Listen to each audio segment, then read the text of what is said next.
with another video. So it looked like there is big time news coming out of Cleveland today that you might want to hear, man. For this one here, we got to go all the way up to Cleveland. Let's get it. Let's go. We got to jump right into this one. So we know the Cleveland media has been sending us to run around, different little crazy stories coming out. Well, I'm here to tell you we got some uplifting stories today that is regarding a major trade. NFL analyst Jeremy Fowler dropped some bombshell news about the Eagles being a part of a trade involving the Cleveland Browns. Jeremy Fowler listed the Browns as a trade partner that makes sense for Eagles wide receiver A.J. Brown. Now, A.J. Brown has been a topic of discussion this past season.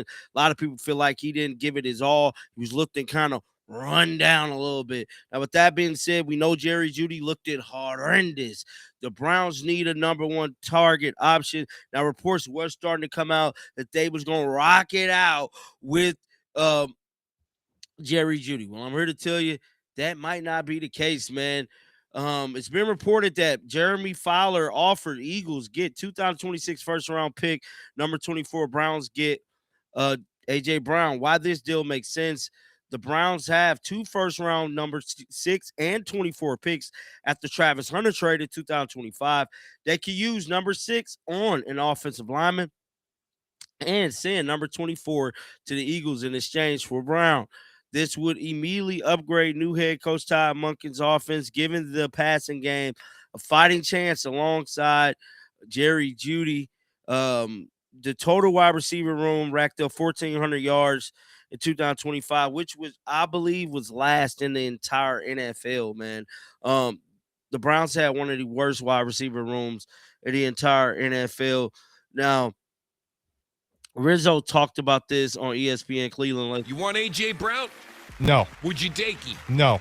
Quote, Fowler, this would immediately upgrade new head coach Todd Monken's offense, giving the passing game a fighting chance alongside an already stout D. Cleveland's wide receiver room totaled just 1,400 yards, worst in the NFL. We're trying to get out of the locker room cancer business. A.J. Brown is a problem even when they're winning games in Philly. Even when they win a Super Bowl, he's a problem, Riz. How is he going to do in Cleveland? Did he win a Super Bowl? He did. Then I'll take him. Hey, shout out to Rizzo for keeping it a buck, man. You know, we see a lot of these Cleveland reporters, man, like this next clip I'm about to show you guys. They be all over the place, man. They don't be keeping it real. Let's listen to what this fool said today. I don't even be remembering this dude's name, but he be talking a lot of trash, bruh. Let's listen. You just want to run it back no matter what, it seems like. No. Because you don't think anybody is worth the opportunity. Not that you don't think they're better than Shedeur, because I think in private conversations you told me you do think a lot of these guys are better than Shedeur, but you don't think the opportunity. Whoa, wait a minute. Naturally better. I'll tell you publicly in conversation. Okay. Don't say privately. Well, where do you think Shedeur is out of the 30? Something I picked up when I heard this the first time is that dude eyes got big, and then he started laughing. This means to tell me that a lot of these Cleveland shows are scripted. And to me, I feel like none of these guys really like Shedeur. I feel like you got to have somebody that's pro Shedeur.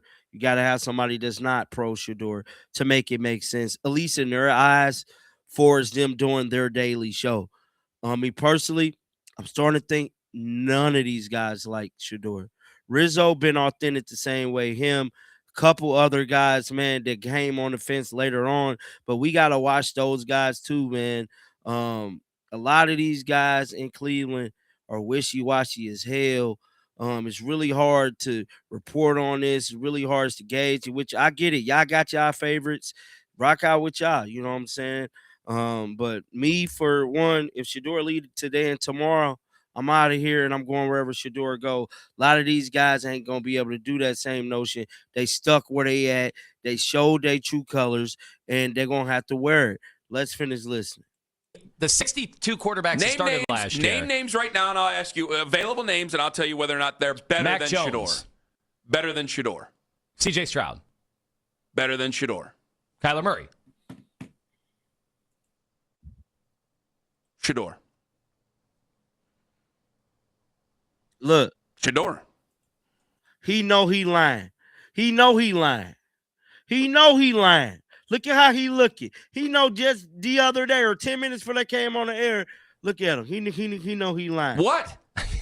Shador just had one of the worst seasons I don't give a in the damn. last 15 years You of asked quarterbacks. me, I'm telling you. Do you have a gut feeling? Do you think Shador is better than Tyler Shook?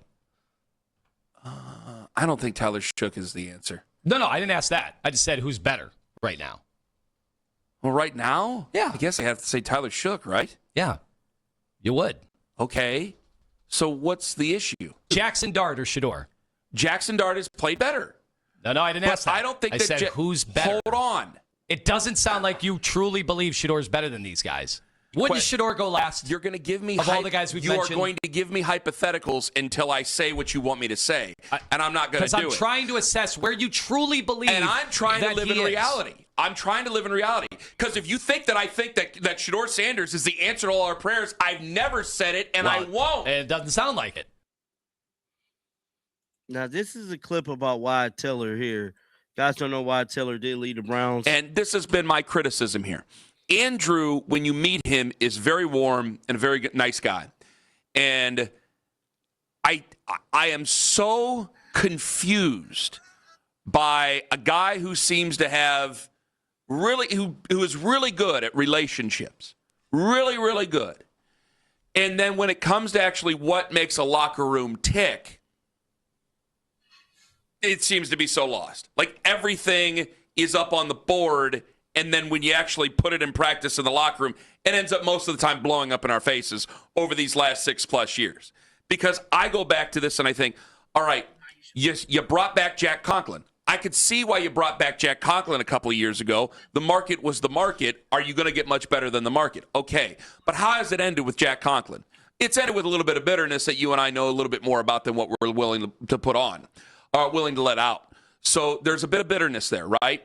There's a bit of, well, it's been 2 years and we're not able to do everything, and now the right tackle position is up for grabs because he's not going to be here next year. But you can't put the same practice into Wyatt Teller, who's well-liked in the locker room, who's well-liked by the fan base, who has all those things going for him. Because why? Because one plays guard and one plays right tackle? Okay, that's fine. If you're going to stick to the sheets, then stick to the sheets. But I don't want to hear any bitterness out of it, okay? Because that's what ends up happening in the months of November and December as the season goes on and a season gets away from you. See, that's one of my issues. Offensive line, for better or for worse, is supposed to be a cohesive unit. And they could be warm and cuddly, like the Browns' offensive line has been for a decade now with media and fans. They could be like the Denver Broncos of the 90s, where they don't want to talk to anybody. And they're going to be outward jerks to everybody else, like a motorcycle gang. They're just going to do their own thing. But if it works, it works. But this hasn't worked. And that's my issue with it. That's my major criticism of this, that there's so many things that seem to work out up here in on a board and getting ready to put together a team, and it should work out. But when you actually put it in practice and you say, hey, these are people, these aren't products. They have good days, they have bad days. You have to be able to find the guys who are able to be leaders and police your locker room and do what needs to be done. We let go of those guys. So that was 92 The Fan this morning, man. It looked like Andrew Berry could very much be trying to help Shedeur and his wide receiver room. I want to know you guys' thoughts down in the comments section. Make sure you guys keep them bells on. I will be back with more content. And until next time, man, shake the haters off. I'm out of here. Peace out.